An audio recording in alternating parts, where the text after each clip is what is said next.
आप बड़े जितने चैनल जिनको आप देख रहे हैं वो बेसिकली मीडिया नहीं है, उसको खरीद लिया गया है और वो पूरी तरीके से बड़े पूंजीपति, उद्योगपति और भारतीय जनता पार्टी उनके प्रवक्ता हैं। संविधान निश्चित तौर पर खतरे में है, लेकिन बचाना है। संख्या उन्हीं लोगों की ज्यादा है जिनका जुल्म, जिनके ऊपर शोषण हो रहा है। सिर्फ उनको जागरूक करना है। उसको ये समझना चाहिए कि अगर रिजर्वेशन ना होता तो क्या वो जिंदगी में कभी MP MLA मंत्री तो दूर की बात है, क्या गाँव का प्रधान जीत सकता है? अगर किसानों की बात नहीं मानेगी तो फिर SC ST OBC तो भूल जाए। किसान समझदार है और वो समझ चुका है कि ये जो कुछ चल रहा है, जो एक्ट आए, उनके लिए कितने खतरनाक है। हजारों साल की गुलामी आप झेल चुके हो, क्या दोबारा गुलाम होना चाहते हो? क्योंकि वो आपको गुलाम बनाना चाहते हैं। उन्होंने पूरे मीडिया चैनल्स को खरीद के अपने कब्जे में ले लिया है। आपको ये समझना पड़ेगा कि अगर आप उनकी गिरफ्त में आ गए तो फिर आपको कोई बचाने वाला दोबारा बाबा साहेब पैदा नहीं होंगे। तो RSS का जो मनुस्मृति का एजेंडा उसका तो स्पष्ट है। अभी इनकम टैक्स का छापा डालना है, ED का छापा डालना है, डालो। क्या सरकार की जिम्मेदारी नहीं है कुछ? क्या सरकार केवल बड़े बड़े पूंजीपतियों के लिए योजना बनाने के लिए? अगर सब लोग एकजुट हो जाएं तो भारतीय जनता पार्टी के लोग अपनी जमानत नहीं बचा पाएंगे। किसान आंदोलन के 56 दिन, लाखों किसान सड़कों पर हैं, सरकार मान नहीं रही है। ऐसे में आप कल्पना कीजिए कि इस देश में मुसलमान हो या दलित हो या पिछड़ा हो, उनके अधिकार कैसे सुरक्षित रहेंगे, जो समाज सामाजिक रूप से, आर्थिक रूप से और राजनीतिक रूप से कमज़ोर है। और एक सवाल उठता है कि आज जो देश की हालत है, क्या इस देश के SC ST के कम से कम जो सांसद है, OBC के सांसद हैं, वो अपने समाज और अपना अधिकार बचा पाएंगे? मेरे साथ दिल्ली के सोशल जस्टिस मंत्री और लगातार बहुजन आंदोलन को पर बात रखने वाले और जिन्होंने लक्ष्य बनाया है कि मैं 10 करोड़ बहुजनों को बुद्धिस्ट बनाऊंगा, राजेंद्र पाल गौतम हैं। उनसे आज जानेंगे, समझेंगे कि आखिर इस देश के संविधान का क्या होगा, इस देश के तमाम जो संवैधानिक अधिकार है उसका क्या होगा, और क्या अब बहुजन समाज के लोग अपने नेताओं पर भरोसा गंवा चुके हैं और नया विकल्प क्या होगा। सर, क्या लगता है, आप जो काम कर रहे हैं, कर्पूरी ठाकुर की जयंती, फूले पेरियार की जयंती, जो रिजर्व सीट से आते हैं लोग, वो तो ये सब नहीं मना रहे हैं, तो ये आप क्यों इतना बड़ा रिस्क ले रहे हैं? सवाल रिस्क का नहीं है। आदमी एक न एक दिन सबको मरना है, हमें भी मरना है। हम चाहते हैं कि हमें ये कम से कम आत्मसंतुष्टि होनी चाहिए कि जो इस देश का बहुजन है, मूल निवासी है, जिनको हजारों साल तक गुलाम बना के रखा, धर्म के आधार पर जिनके पढ़ने लिखने पर बंदिश लगा के रखी, व्यापार करने पर बंदिश लगा के रखी, संपत्ति अर्जित करने पर बंदिश लगा के रखी, आज उनके हक और अधिकार जो बड़े मुश्किल से डॉक्टर बाबा साहेब अम्बेडकर जी ने अपना पूरा जीवन संघर्ष करके दिलवाए थे, उनको सुरक्षित किया था, आज वो अधिकार छीनने को हैं। आज संविधान देश का खतरे में है। आज देश का जिसको मीडिया बोलते हैं वो मीडिया नहीं है। आप बड़े जितने चैनल जिनको आप देख रहे हैं वो बेसिकली मीडिया नहीं है, उसको खरीद लिया गया है और वो पूरी तरीके से बड़े पूंजीपति, उद्योगपति और भारतीय जनता पार्टी उनके प्रवक्ता हैं। ऐसा लगता नहीं है कि वो पत्रकार हैं और वो कोई किसी मुद्दे पर डिबेट कर रहे हैं। सर, अगर बात SC ST की करे, अधिकारों की करे, पिछड़ों के अधिकार की करे, तो कांग्रेस हो या BJP हो, लब्बो लुआब हालत वैसे ही रहते हैं। लेकिन जो लोग उस समाज से जीत के आते हैं वो तो बोल नहीं रहे हैं, वो भी अपने अपने घरों में बैठ जाते हैं। तो ऐसे में समाज क्या करे? नेता तो भरोसा खो चुके हैं, उनको तो वो नेता चुन के भेजते हैं। रिजर्व सीट से शेड्यूल कास्ट के लोग आते हैं, शेड्यूल ट्राइब के लोग आते हैं। जो काम कांग्रेस ने रात के अंधेरे में किया था, BJP उसे खुलेआम कर रही है। तो अब आप जैसे जो इक्का दुक्का लोग बचे हैं, वो बचा पाएंगे उनके अधिकारों को? और अब तो 26 जनवरी आने वाला है, रिपब्लिक डे है, संविधान बचेगा? क्या उम्मीद है आप लोगों को? संविधान निश्चित तौर पर खतरे में है, लेकिन बचाना है। और मैं समझता हूँ संविधान बचेगा, क्योंकि जो जुल्म करने वाला उसकी संख्या बहुत ज़्यादा नहीं है। संख्या उन्हीं लोगों की ज़्यादा है जिनका जुल्म, जिनके ऊपर शोषण हो रहा है। सिर्फ उनको जागरूक करना है। और मैं समझता हूँ समाज को एकजुट होना पड़ेगा अपने हक अधिकार के लिए। नेता आते जाते रहते हैं, आज मैं हूँ कल कोई और होगा, लेकिन समाज वही है और समाज के हक अधिकार वही हैं। नेता को ये एहसास होना चाहिए कि अगर आप समाज से हट के चलोगे, समाज के हक अधिकार की बात नहीं करोगे, तो आपको समाज में कोई पूछेगा नहीं और आप दोबारा चुनाव भी नहीं लड़ पाओगे। वो तो कहते हैं कि आप भी किसी पार्टी में हैं। आप लोग कह देते हैं कि हम तो रिजर्व सीट से चुन के आए हैं, पार्टी ने हमको टिकट दिया, समाज की बदौलत हम थोड़ी जीत रहे हैं। देखिए, ये जो रिजर्व सीट से जो जीत के आता है, उसको ये समझना चाहिए कि अगर रिजर्वेशन ना होता तो क्या वो ज़िंदगी में कभी एमपी एमएलए मंत्री तो दूर की बात है, क्या गांव का प्रधान जीत सकता है? जहां पर रिजर्वेशन नहीं है ऐसी कितनी सीटें जहां आप जीत पाते हो? मेडिकल काउंसिल ऑफ इंडिया है, बार काउंसिल ऑफ इंडिया है, तो जो बार काउंसिल स्टेट्स की होती हैं, जहाँ चुनाव से लोग जीत के आते हैं, वहाँ जहाँ रिजर्वेशन नहीं है वहाँ तो एक भी आदमी नहीं जीत के आता। राज्यसभा राज्यसभा में चूंकि रिजर्वेशन तो है नहीं, तो वहाँ आप 250 राज्यसभा सांसदों में कितने लोगों की गिनती कर लीजिए। उसके बाद आपको ये बात समझ में आ जाएगी कि आप यहाँ जो हैं केवल किसी पॉलिटिकल पार्टी की वजह से नहीं है। हर पॉलिटिकल पार्टी को रिजर्व सीट पे किसी रिजर्व को लड़वाना है। सर क्यों, क्या लग रहा है नेता जो हैं, जो रिजर्व सीट से हैं, उनको नहीं समझ में आ रहा है? जब किसानों की बात सरकार नहीं मान रही है, शेड्यूल कास्ट के लोग को गोली मार दी गई SC/ST एक्ट में, मुसलमानों को गोली मार दी जाती है, तो क्या मतलब क्या रास्ता है? किसान की सरकार बात नहीं मानी तो ये SC/ST OBC की इन लोगों की बात मानेगी ये सरकार जो चल रही है वर्तमान में? अगर किसानों की बात नहीं मानेगी तो फिर SC/ST OBC तो भूल जाएं। किसानों के बच्चे फोर्स में भी हैं, पुलिस में भी हैं और सरकारों में अधिकारी भी हैं। किसान समझदार है और वो समझ चुका है कि ये जो कुछ चल रहा है, जो एक्ट आए हैं, वो उनके लिए कितने खतरनाक हैं। उनकी ज़मीनें ख़त्म हो जाने वाली हैं, उनकी किसानी ख़त्म हो जाने वाली है। वो अपने लिए लड़ सकते हैं और वो अब किसी भी दबाव में नहीं आ रहे हैं।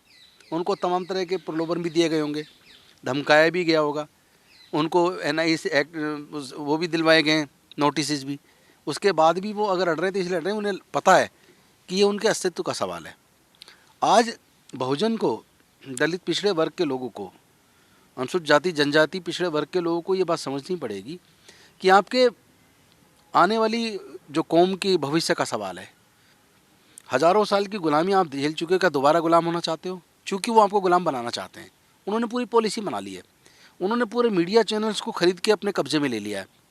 अब वो जो चाहते हैं वही चीज़ चलाते हैं, जो चीज़ आगे बढ़ाना चाहते हैं वो चलाते हैं।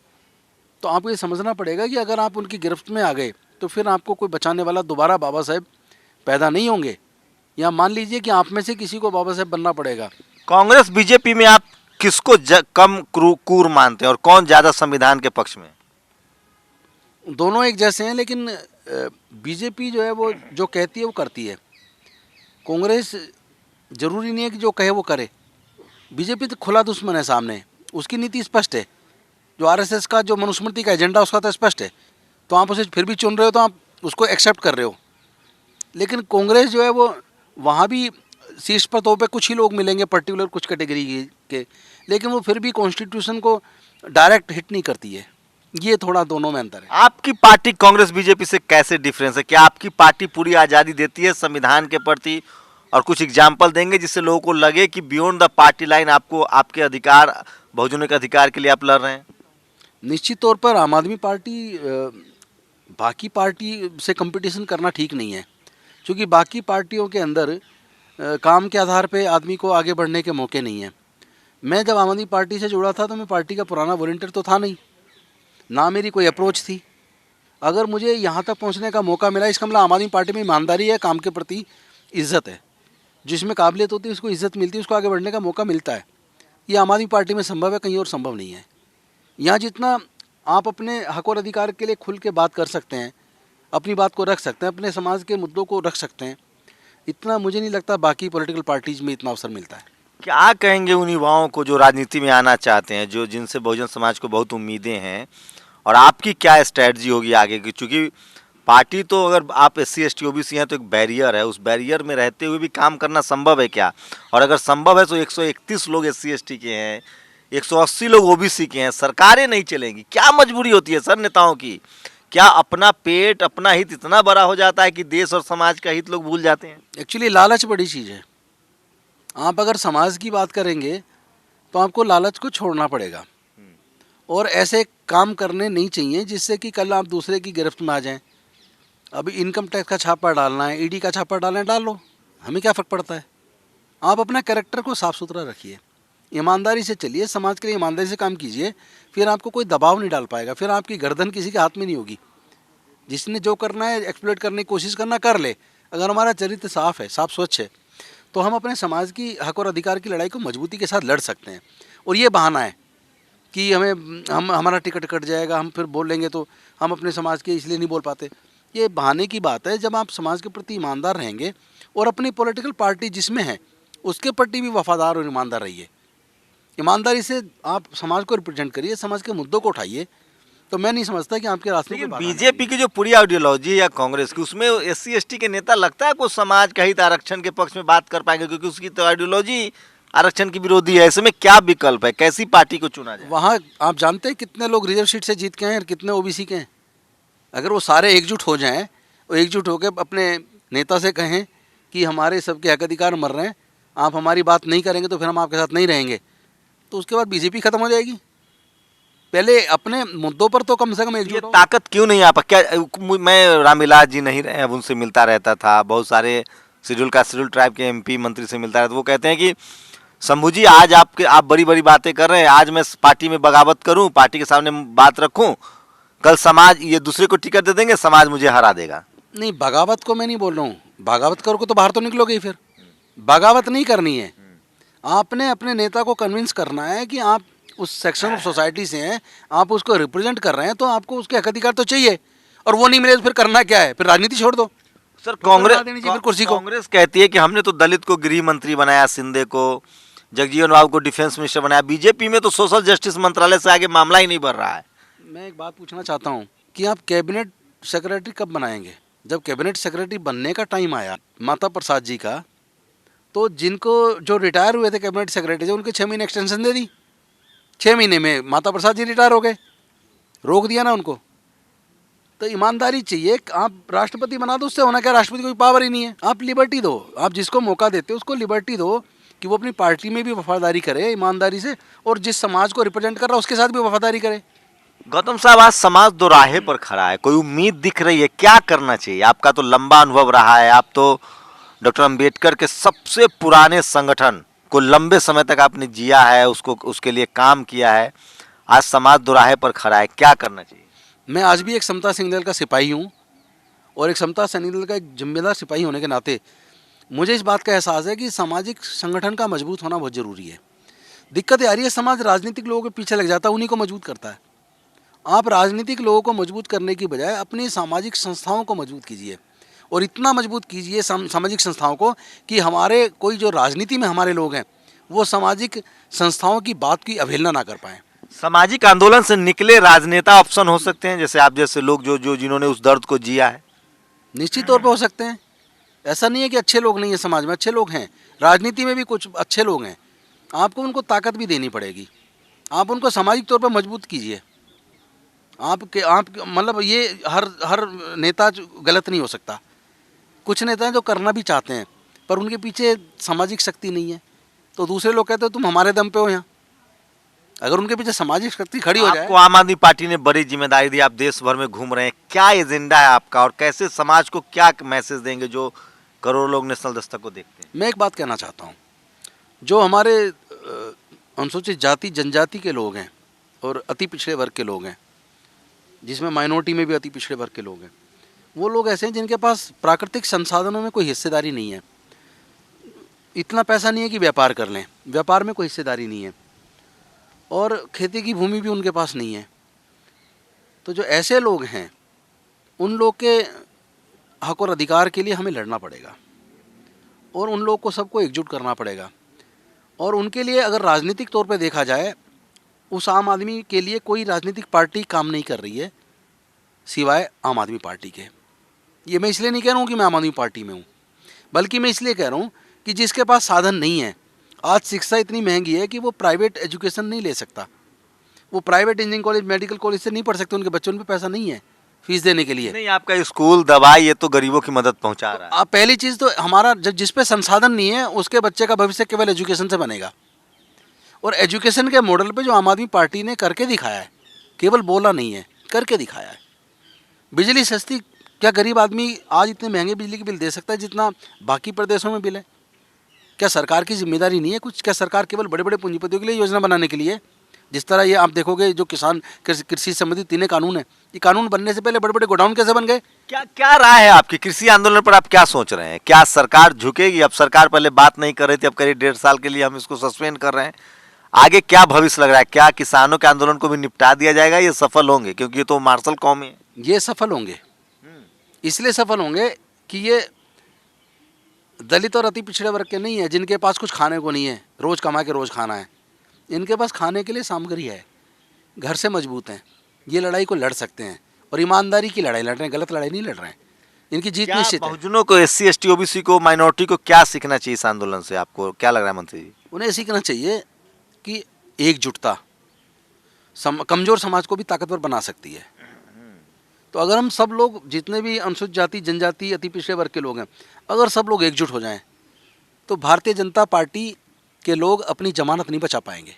यूपी में आपको रिस्पॉन्सिबिलिटी मिली है कि आप लगातार गए, अभी आपके एक विधायक को जेल में डाल दिया गया, आपके मेंबर ऑफ पार्लियामेंट पर केस दर्ज है। आपके साथ कैसा अनुभव रहा यूपी में और क्या आगे की रणनीति रहेगी? यूपी में लोग बहुत अच्छे हैं और लोग बदलाव चाहते हैं और लोग काम चाहते हैं। उत्तर प्रदेश में कोई सरकार जो आज सत्ता में कोई काम नहीं कर रही है, लोग बहुत दुखी हैं, परेशान हैं। लोग उसको बदलना चाहते हैं। लोग चाहते हैं उनको भी सस्ती बिजली मिले, लोग चाहते हैं उनको, उनके बच्चों को सरकारी स्तर पे अच्छी क्वालिटी एजुकेशन मिले, उनके बच्चों को क्वालिटी हेल्थ सर्विस मिले। इसलिए लोग आज आम आदमी पार्टी के प्रति आकर्षित हो रहे हैं। लोग चाहते हैं आम आदमी पार्टी आए, इसलिए हम लोग मेहनत कर रहे हैं। हमें और कई गुना ज़्यादा मेहनत करनी पड़ेगी, लेकिन निस्संदेह 2022 में आप मेरे शब्द रिकॉर्ड करके रखिएगा, फिर मेरा इंटरव्यू लीजिएगा। 2022 में आम आदमी पार्टी के बिना उत्तर प्रदेश में सरकार नहीं बनने वाली है किसी की। ये आप किसान आंदोलन की हम लोग बात कर रहे थे, एक आखिरी सवाल कि आपका जो सोशल मूवमेंट है, जो आप लगातार इनिशिएटिव ले रहे हैं, 26 को भी आप रिपब्लिक डे भी मना रहे हैं और संविधान को भी सेलिब्रेट कर रहे हैं और कर्पूरी ठाकुर को भी याद कर रहे हैं, तो इसको लेकर क्या आगे की रणनीति है आप लोग? मुझे लगता है कि हमारी सांस्कृतिक विरासत बहुत अमूल्य है, बहुत ही मूल्यवान है, बहुत रिच कल्चर हमारे पास है। हम अपनी कल्चर को याद करना पड़ेगा। जो हमारे आइकॉन्स हैं वो इतने मतलब महानतम कहेंगे हम उनको, उनका जीवन का संघर्ष हमें हमेशा प्रेरणा देता है। मैं समझता हूँ हमें उधार के नेता लाने की ज़रूरत नहीं है। तो आप फूले पेरियार, अंबेडकर, कांसीराम और कर्पूरी ठाकुर की जयंती मनाते हैं या उनको याद करते हैं, तो पार्टी की तरफ से कोई दबाव नहीं रहता? नहीं, कोई नहीं। मैं तो आने वाले समय में बहन मायावती जी को भी हमेशा एक प्रेरणा स्रोत के तौर पे देखता हूँ कि उन्होंने शादी नहीं की, पूरा जीवन अपना मिशन के लिए दिया है। अब कुछ मजबूरियाँ हैं उनकी जिस वजह से वो समाज की इस लड़ाई को नहीं लड़ पा रही हैं, तो अब हम करेंगे ना उसको पूरा, उस लड़ाई को हम लड़ेंगे ना अब। और आम आदमी पार्टी बाबा साहेब के और माननीय कांसीराम साहब के जो असली जो उनका सोच थी कि एजुकेशन में गरीब से गरीब को क्वालिटी एजुकेशन कैसे मिले, गरीब से गरीब के बच्चों को क्वालिटी हेल्थ सर्विस कैसे मिले, ये आम आदमी पार्टी करके दिखा रही है। इसलिए आम आदमी पार्टी को अब केवल उत्तर प्रदेश नहीं, पूरे देश में आम आदमी पार्टी की ज़रूरत है, जिसके लिए हम प्रयास कर रहे हैं। एक सामाजिक सवाल सर, कि क्या लग रहा है जिस तरह के हालात हैं, क्या SC ST OBC के लोग इस तरह के आंदोलन खड़े कर सकते हैं? अपने हक अधिकार जो निजीकरण हो रहा है, रिजर्वेशन ख़त्म हो रहा है, नौकरियों में रिजर्वेशन ख़त्म हो रहा है, जुडिशियरी की जिस तरह की भूमिका है, आप क्या कहेंगे? अब रास्ता क्या है? रास्ता एक ही है कि किसी भी तरीके से हर हालत में पहले तो हमें एकजुट होना है और उसके बाद सरकार को एहसास कराना हमारे बिना आपकी सरकार बनने वाली नहीं। हम वोट उसको देंगे जो हमारे बच्चों को क्वालिटी एजुकेशन देगा। आप कल्चरल चेंज की बात करते हैं, आपने बुद्धिस्ट बनाने का एक अभियान चला रखा है। डॉक्टर अंबेडकर का सपना था बुद्धमय भारत का, उन्होंने खुद धम्म की दीक्षा ली, लेकिन अब तो कानून बन रहे हैं, आप लोग को सज़ा हो सकती है अगर आपने धम्म की तरफ आपके लोग गए तो। नहीं, कोई सज़ा नहीं होगी। भारत के संविधान में जो मौलिक अधिकार हमें मिले हैं उसमें सबको अपने धर्म की आस्था की आज़ादी है। लेकिन लव जिहाद के नाम पर जो कानून है उसकी क्लॉज पड़ी है ना सर, वो सुप्रीम कोर्ट से ख़त्म हो जाएगा, क्योंकि वो अल्ट्रा वायरस है, वो फंडामेंटल राइट्स के खिलाफ है, वो भारत के संविधान के मौलिक स्ट्रक्चर के खिलाफ है। वो सुप्रीम कोर्ट से टर्न डाउन हो जाएगा। दूसरी बात, हम कोई विदेश का कोई धर्म अपनाने की बात नहीं कर रहे हैं। बुद्धिज़्म तो एक जीवन शैली है, एक सर्व कल्याणकारी मार्ग है बुद्ध का, जो हमारे देश से दुनिया में गया और जिसने हमारे देश को गौरवान्वित किया है। हमारे प्रधानमंत्री जी भी विदेश जाते तो कहते मैं बुद्ध के देश से आया हूँ। हम तो ये कह रहे हैं चलो बुद्ध की ओर। हमारे पूर्वज बौद्ध थे, हम बुद्ध के रास्ते पे आगे बढ़ें, अपने जीवन को कल्याणकारी करें, अपने बहुजन हिताय बहुजन सुखाय के रास्ते पर चल के, जहाँ समता, मैत्री, भाईचारा, न्याय, बंधुता, ज्ञान, प्रज्ञा, शील, समाधि, मतलब ये इतना उत्तम मार्ग है। मैं समझता हूँ इसमें किसी का नुकसान तो किसी का है ही नहीं। इससे ना कोई हिंदू धर्म को नुकसान हो रहा, ना मुस्लिम धर्म को नुकसान हो रहा, ना ईसाई धर्म को नुकसान हो रहा। हाँ, हमारे तो पूर्वज बौद्ध थे, हम कोई किसी के धर्म परिवर्तन की बात ही नहीं कर रहे। हम तो ये कह रहे हैं जो हमारे अपने समाज के लोग जिनके पूर्वज बौद्ध थे वो बुद्धिज्म के रास्ते पे बढ़े। सिंपल सी बात है। तो ये दिल्ली के सोशल जस्टिस मंत्री हैं, उससे पहले एक बहुजन आंदोलनकारी हैं, समता सैनिक दल के कार्यकर्ता हैं। समाज आज दो राह पर खड़ा है। जिस तरह की सरकारें चल रही हैं, SC ST OBC माइनॉरिटी के अधिकार छीने जा रहे हैं, कोटे से कलेक्टर बनाए जा रहे हैं, सेक्रेटरी बनाए जा रहे हैं, नौकरियों में विज्ञापन आ रहे हैं, उसमें कटौती हो रही है, लेकिन कहीं से कोई आवाज़ नहीं उठ रही है। SC ST OBC के सांसद कान में तेल डाल के बैठे हुए हैं। ये जो संसाधन की जो लूट है, उसमें जो हिस्सेदारी नहीं मिल रही है बहुजन समाज के लोगों को और लूट मची हुई है, इसको रोकने का कोई रोड मैप है आप लोगों के पास? हाँ, एक तो लोगों को एजुकेट करना है और साथ में ऑर्गेनाइज करना है। उनको सिर्फ इतना एहसास कराना है कि आप कोई धर्म के नाम पे आपको अंधा करे, आपसे आपके बच्चों का उससे कोई कल्याण होने वाला नहीं है। अगर आप चाहते हो रिसोर्सेज में आपको हिस्सेदारी भागीदारी मिले तो आप लोग एकजुट हो जाओ।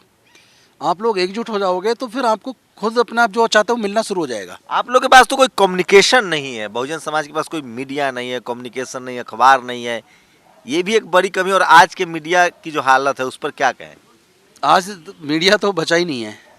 इक्का दुक्का कुछ आप जैसे लोग हैं जो मीडिया को जिंदा रखने की कोशिश कर रहे हैं, या जैसे NDTV है उसमें रवीश हैं वो कोशिश कर रहे हैं, या नीरज पटेल है वो कोशिश कर रहे हैं, या अपने दलित दस्तक वाले वो कोशिश कर रहे हैं, या जो छोटे छोटे जो चैनल अपना YouTube चैनल चला रहे हैं वो लोग कोशिश कर रहे हैं।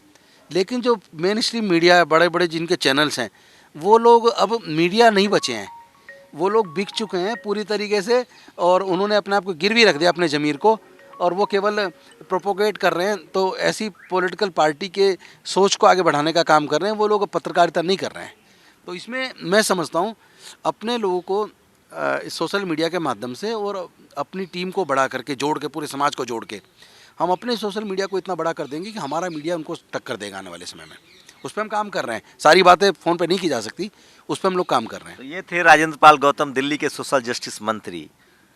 आपकी क्या राय है? क्या आज समाज दोराहे पर खड़ा है, संविधान खतरे में है और आपके हक अधिकार जो संविधान में दिए गए थे वो सुरक्षित नहीं है, तो आखिर इसे बचाएंगे कैसे?